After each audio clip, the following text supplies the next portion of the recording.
Bago tayo magsimula mga Emperor ay nais ko munang ipaalam sa inyo na ito na muna ang huling episode natin ng Nanomachine sa kadahilan ng halos naabot na natin ang latest chapter nito. Bukod pa dun ay patapos na rin naman tayo sa Northern Sea Ice Palace at isa pa ay wala nang masyadong mahalagang eksena sa natitira pang 4 na chapter. Kaya naman tiyak na mabibitin kayo kaya rin minabuti ko na munang paramihin ang mga chapter nito nang sa ganon ay hindi kayo mabitin.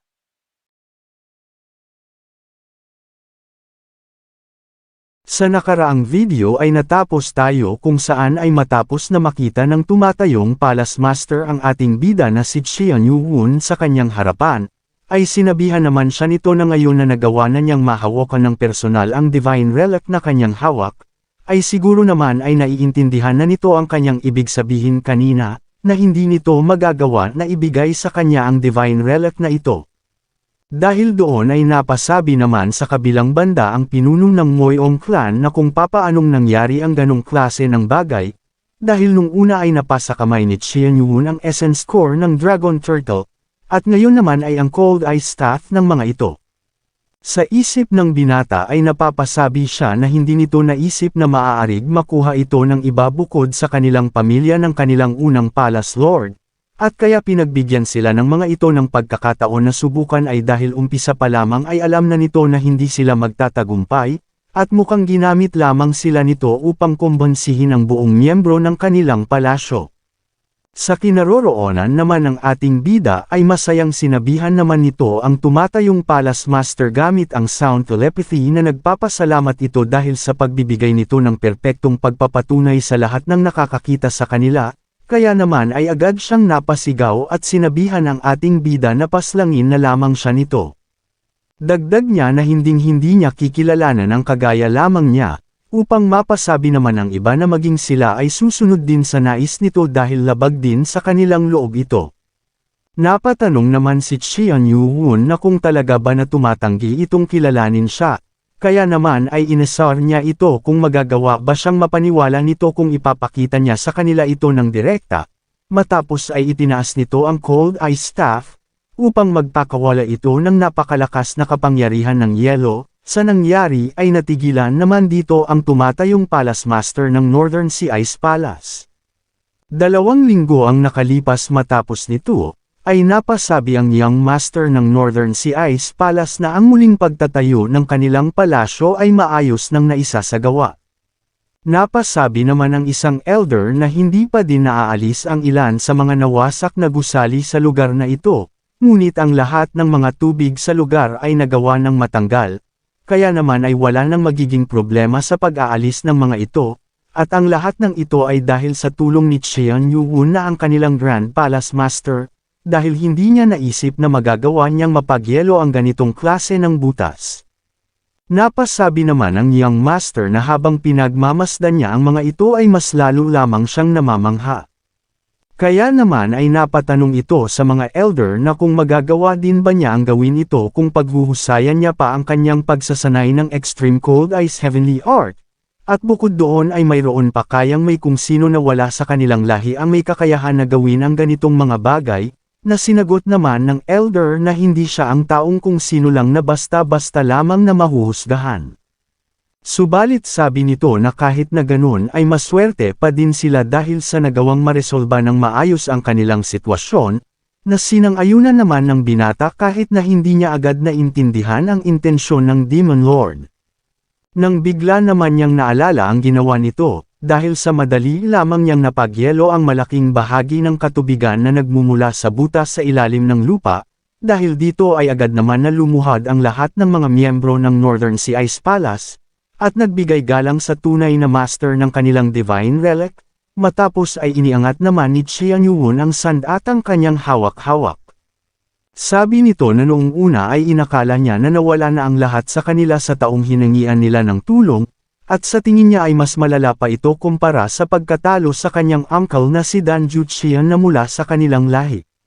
Subalit, nang sinabi ni Xian Yuhun sa lahat na kukuhanin siya nito bilang kanyang disciple upang maipasa ang Extreme Cold Ice Heavenly Art, at pagkatapos ay aalis bilang kanilang Grand Palace Master, ay ipapasa niya ang kanyang posisyon sa palasyo sa kanyang disciple, siya na si Dan Baekhyun. Kaya naman ay napasabi ito sa kanyang sarili na mukhang iyon na ang talagang plano nito mula pa sa umpisa, ang maging kanyang disciple at magawang mapasali sa kanilang demonic cult, bagamat kahit na ganun ay nagawa pa din nila ang masigurado ang pagkontrol sa Northern Sea Ice Palace, kaya naman ay hindi na din masama ang mga nangyaring iyon. Nang bigla naman siyang natigilan ng tanungin siya ng isang elder na kung wala ba silang pagsasanay na gagawin ngayong araw, na sinagot naman ito na base sa kanyang narinig ay tatanungin pa ni Xian Yuhun ngayong araw ang kung sino sa kanyang ginagawang pag-iimbestiga. Nang napasabi naman ng elder na kung hindi ba mas mainam na kausapin nila ang bagong Grand Palace Master at sabihan na bitayin ang isang iyon, dahil kahit na mayroong mga taga-oposisyon sa kanilang mga elders at sa iba pa, ay mas mainam na alisin na nila agad ang mga sagabal sa hinaharap, na sinang-ayunan naman ng isa pa. Napasabi naman ng binata na kung hahatulan nila siya ngayon ay makakaapekto lamang ito sa kanila dahil sa mas lalaki ang mga taga-suporta nito na nasa ilalim ng kanilang mga elder na kaanib ng dating tumatayong Palace Master. Ngunit sa isip nito ay hindi siya nakakatiyak sa bagay na iyon, dahil ang panatilihin pa siyang buhay ay labis na mapanganib, kaya naman ay napatanong siya na kung mas mainam ba na kuhanin na lamang nito ang mga ibang mga nasa oposisyon at hatulan siya. Subalit kahit na ano pa man ito ay ngayon na din naman malalaman ang desisyon ng kanyang master na si Xian Yuhun, dahil sabi nito sa kanya na ito na ang kanyang huling magiging pagtatanong sa kanyang uncle. Sa loob naman ng Northern Sea Ice Palace Temporary Detention Cell sa loob ng ginagawang kampo, ay buong lakas naman na winawasak ng dating tumatayong Palace Master ang ice wall na nasa kanyang harapan. Sabi nito na kahit gaano pa kalakas ang subukan niya, ay hindi niya magawang matuno ito o mawasak, at kasing tigas ito ng cold iron, at mukhang ang Extreme Cold Ice Heavenly Technique na ito ay talagang hindi matitibag, dahil ang kanyang Ice White Divine Palm ay hindi makakaya ang makagawa ng kasintibay ng mga halijing ito. Kaya naman sabi nito na kahit ganun pa ito kaswerte upang magawang makuha ang sandatang iyon, ay base sa kanyang kaalaman ay napaka-imposible na magawang ma-master ito ng maayos, at upang magawang maabot ang 5th level ng Extreme Cold Ice Heavenly Technique sa loob lamang ng maikiling panahon. Dahil doon ay napatanong siya na kung ganun na ba siya kalakas para sa isang master, dahil ikinukonsidera niyang ang 2 sa 5 pinakamalakas sa buong kapatagan na si Bok Jong at si Mok na mas mataas sa kanya, ngunit ang diferensya niya sa mga ito ay hindi ganun kalaki, at walang ibang salita upang ilarawan ang taong iyon kundi bilang isang halimaw. Kaya naman sa halip na maging bilanggo ng ganito na naghihintay lamang ng kanyang kamatayan, ay pinagsisisihan niya na hindi ito nagkaroon ng ayos na pakikipaglaban sa isang iyon hanggang sa kamatayan. Nang bigla naman siyang natigilan, dahil sa pagpasok ng ating bida sa kanyang kinaroroonan, kaya naman ay napasabi siya na kahit na alam niya na nakaselyo ang kanyang sariling inner chi, ay sa pakiramdam niya ay hindi ito makahinga na parang ang araw ay dahan-dahan na papalapit. Mukhang ibang-iba na ito mula sa 3 araw na nakalipas. Kaya naman ay napatanong siya na kung nagawa ba nitong maabsorb ng tuluyan ang essence core ng Dragon Turtle, nang bigla naman siyang napahinto ng alisin ng ating bida ang selyo ng kanyang chi. Sabi nito na nagawa na nilang mahanap ang bangkay ni Won Sang-o na kanyang taga-sunod at ang ika-6 na elder ng kanilang Ice Palace, at ang pananggalingan nito ay hindi pa alam, at gaya ng nasabi nito, na ang paghihinala nila sa nawawalang ulo ng Dragon Turtle ay malinaw na.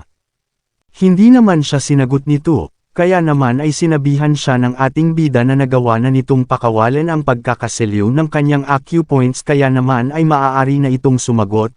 na sinabi naman ng dating Palace Master na sinabi na nito noon pa na hindi siya ang may kagagawa ng bagay na iyon, at maaaring ang mga iyon ang nakakaalam sa nais nito, sila na nagawang nakawin ang ulo ng Dragon Turtle sa kanyang kampo. Kung umabot ka na sa parte ng video na ito ay maaari lamang na i-click ang like at super thanks sa baba bilang pagsuporta. Maraming salamat. Hindi naman siya sinang-ayunan ng ating bida, at sinabi na hindi ito kagagawa ng pinuno ng Merem Alliance, upang ipagtaka naman ito at napasabi na hindi ba ay mayroon ding tauhan ng Merem Alliance ang nawawala kasabay nito. Sabi ni Qian Yuwon na 2 araw na ang nakakalipas, 50 kilometro ang layo sa timog silangan magmula dito, ay may mga parte ng bangkay ng leader ng Black Shadow Squad na kinakain ng mga mababangas na hayop, dagdag pa doon ay may mga bakas sa katawan nito ng Extreme Blade Divine Art, kaya naman ay napasabi siya na kung ang ibig bang sabihin nito ay ang mga bastardong iyon ay nagawang nakawi ng bagay na iyon. Sa kabilang banda naman sa Potala Palace, na matatagpuan sa itaas ng kabundukan ng Mount Hongshan sa Lhasa, ay kilala ito bilang ang ikalawang Putuo Mountain at isang banal na lupa ng mga Guanyin Bodhisattva. Ang lugar na ito kung saan ay normal na naririnig ang mga dasal ng sutras ay ngayon ay nasa labis na kaguluhan, at sa gitna ng lugar ay nakalagay ang mga nasusunog na mga bangkay na halos hindi bababa sa 1,000 katao. Nang napasabi naman ang isa na labis siyang nasusuka sa kanyang naaamoy sa lugar, ngunit bigla naman na may kung ano ang tumalsik mula sa nasusunog, at nagtungo sa kanyang paanan. Kaya naman nang pulutin niya ito ay napasabi siya na gaya nga ng kanyang inaasahan, na ang mga monghe na ito ay nakakagawa ng madaming bilang ng mga sarira, at hindi niya naisip na magagawa niyang makita ito gamit ang kanyang 2 mata sa personal sa tanang buhay niya. Dagdag pa niya na nang sunugin din niya ang Dalai Lama na namatay sa kamay ng kanilang Blade Lord, ay ang dami ng bilang ng sarira na lumabas dito ay katumbas ng 10 piraso ng katawan ng tao, at ito ang patunay kung gaano kapuro ang budi ng isang iyon. Subalit masayang sinabi nito na kahit siya pa ay isang Dalai Lama, ay hindi man lang ito natagalan ang 3 pag-atake mula sa kanilang Blade Lord. Ngunit 3 araw na mula na pumasok sa pribadong silid ng Dalai Lama ang kanilang Blade Lord, kaya naman ay napapatanong siya na kung gaano nga ba katagal ang aabutin upang magawa nitong ma-absorb iyon. Habang pinagmamasdan naman nila ang mga nasusunog, ay may bigla naman na dumating na mensahe dala ng malaking ibon, kaya naman nang makuha na niya ito, ay agad na din niyang binasa. Nang bigla naman siyang natigilan sa nilalaman nito upang mapatanong ang kasama nito na kung anong mali sa sulat na ipinadala, kinakabahan naman itong napasabi na ang Annihilating Blade Squad at ganon na ang kanilang Iron Squad na 2 sa kanilang pinakabihasang squad sa kanilang sect, ay silang lahat ay nagawa ng mapaslang sa lugar ng Northern Sea Ice Palace. Sa lugar ng Dalai Lama's private training sa White Palace ng Potala Palace, ay agad naman na nagtungo ito sa kinaroroonan ng Blade Lord upang ibalita ang kanyang mga nalaman. Ngunit bigla naman na bumukas ito, upang mapasabi siya sa kanyang isip na ang makapal na bakal na pintuang ito ay hindi niya naisip na kusang babukas dahil lamang sa inner power, kaya naman ay napapatanong siya na kung gaano na kaya kalakas ang internal energy ng kanilang Blade Lord. Sabi pa niya na ang hangin sa lugar na ito ay kasing lamig ng hangin sa lugar ng North Sea, at ang presensya nito ay talagang nakakatakot. Sinasabing ang Great Fish Coon ng North Sea ay nagpalit ng anyo matapos nitong matamo ang kanyang kapangyarihang spiritual, at ang isa sa mga espiritu nito na nagawang magpalit ng anyo, ay ang Great Fang. Nang bigla naman na nagsalita ang Blade Lord na sinabihan na niya ito na maliban kung may ano na kakaiba ay huwag siya nitong gagambalin, dahil doon ay agad naman siyang napaluhod at sinabi na ang kanilang Slaughter Unit at ang Slaughter Blade Master na ipinadala sa Northern Sea Ice Palace, ganon na din ang Demon Iron Unit, ay ang lahat ay nawala na. Sa nangyari ay galit naman itong nagtataka sa kanyang sinabi, kaya naman ay nagpalabas ito ng malakas na kapangyarihan sa buong paligid, at agad na kinuha ang kasama nito gamit ang Void Capture. Nang makuha niya ito, ay napasabi naman ng Blade Lord na sa huli pala ay ang sinasabi nito na ang kanyang mga ipinadala ay hindi nagtagumpay. Sa isip nito ay napapasabi naman siya na ang malamig na yin energy na lumalabas sa katawan ng kanilang Blade Lord, at sa nakalipas na 2 araw ay malapit na nitong maabsorb ng tuluyan ang lahat ng spiritual energy na nilalaman ng True Core. Matapos ay nanginginig naman na napasabi ito na nakialam ang Demon God sa usapin patungkol sa Northern Sea Ice Palace, na labis naman itong ipinagtaka, kaya naman sabi nito na kung hindi lang dahil kay Qian Yuwon, ay magagawa nilang madala ng ligtas ang essence core ng Dragon Turtle. Dahil doon ay nagpakawala naman ang Blade Lord ng malakas na kapangyarihan sa buong paligid, upang agad itong mapatalsik sa dikalayuan, at napasabi na mukhang ang Demon God na iyon, ay maaaring pinupuntirya din ang pagkuha sa 5 espiritu ng mga halimaw na ito. Ang isa sa tatlong kakaibang libro, ang True Classic ng Immortal White, isang koleksyon ng 108 kakaibang mga kwento na ipinapasa mula pa ng unang panahon, at ang Linfeng Guiyong, ay nabanggit sa Book of Rites na mula sa 5 klasiko ng Confucianism na tumutukoy sa kilin, phoenix, tortoise at sa dragon, at ito ay ang 4 spirits. Subalit ang mga ito ay naipasa lamang bilang isang mga alamat, at walang kahit na anong talang ebidensya sa aktwal na pagkakadiskobre. Bagamat sa True Classic ng Immortal White, ay ang 5 ito ay inilirawan na nakadetalye na parang ang hindi kilalang nagsulat nito ay nagawang makita ang mga ito ng harap-harapan. Ang unang manifestation ng 5 spirits ay naitala sa era ng 3 sovereign at ng 5 emperor, at sa bawat panahon na nagbabago, ay may isa naman na uusbong at may bago na lalabas.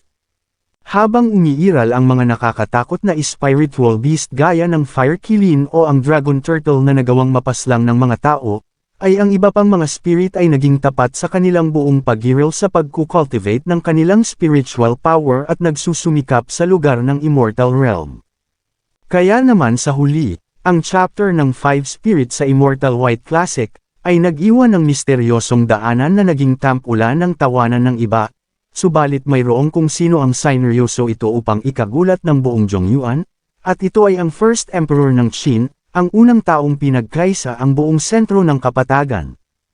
Ayon sa mga tala ng Qin, na nawala kasama ng dinastiya, ay ang kanyang ministro na si Xu Fu ay nagawa ang kahilingan ng emperor, at pinangunahan ang mga batang lalaki at babae sa pagtawid sa mga lupain sa paghahanap sa lahat ng sulok ng Central Plains. Subalit bigla na lamang na nawala si Xu Fu matapos na magtungo sa kanluran at ang ambisyon ng kanilang emperor ay mukhang namatay na din kasama niya. Bagamat kahit na ganoon ay may ilang balita na totoong nagawa ni Xu Fu na mahanap ang Great Punk, ang isa sa mga 5 spirit, ngunit ang paniwalaan iyon sa kagustuhan ng emperor na di kalaunan ay naging isang malupit na pinuno bago ito mamatay, ay maaari lamang na malubog ang mundo sa kaguluhan, kaya naman ay ang pagkawala ni Xu Fu ay upang maitago ang buong katotohanan. Sa loob naman ng opisina ng Dalai Lama, ay habang nagpapalabas ng malakas na kapangyarihan ang Blade Lord, ay napapasabi ang alalay nito na sa pakiramdam niya ay para itong dinudurog hanggang sa mamatay dahil sa lakas ng kanyang enerhiya, at sa ganitong kalagayan ay hindi na nakapagtataka pa na magagawa siyang mapaslang nito dahil sa labis na galit na kanyang nararamdaman. Kung umabot ka na sa parte ng video na ito ay maaari lamang na i-click ang like at super thanks sa baba bilang pagsuporta. Maraming salamat. Nang sinabihan naman siya ng Demon Lord na ang fire kilin ng Imperial Mausoleum at ngayon ay pati na din ang essence core ng Dragon Turtle na nasa Northern Sea Ice Palace, ay nagawa ng manakaw sa kanya. Kaya naman ang lahat ng mapa ng lokasyon ng 5 spirit na pinaghirapan niya na matipon upang sa paghahanda sa kanilang malaking plano, ay ngayon ay wala ng halaga. Dahil sa nakita nitong ginawa ng Blade Lord, ay sa isip nito ay napasabi siya na ang isang iyon ay ang Samadhi True Fire, ngunit bigla naman siyang natigilan ng sinabi sa kanya nito na bibigyan siya ng Blade Lord ng isa at huling pagkakataon, at dahil habang tinatapos pa niya ang pag-absorb sa core na ito, ay kailangan nilang magtungo sa Changbai Mountain. Nang galit naman itong napasabi na dapat ang huling true core ng 5 spirit, ay dapat na mapasakamay na niya, matapos ay binitawan nito ang galit na kanyang iniipon sa sahig. Sa isip ng kasama ng alagad nito ay namamangha itong napapasabi sa kanyang isip na nagawa nitong wasakin ang sahig, ngunit hindi man lang nasira ang mapa na malapit dito, at mukhang ang mastery ng kanilang Blade Lord patungkol sa internal force ay talagang natamo na ang pinakamataas na realm.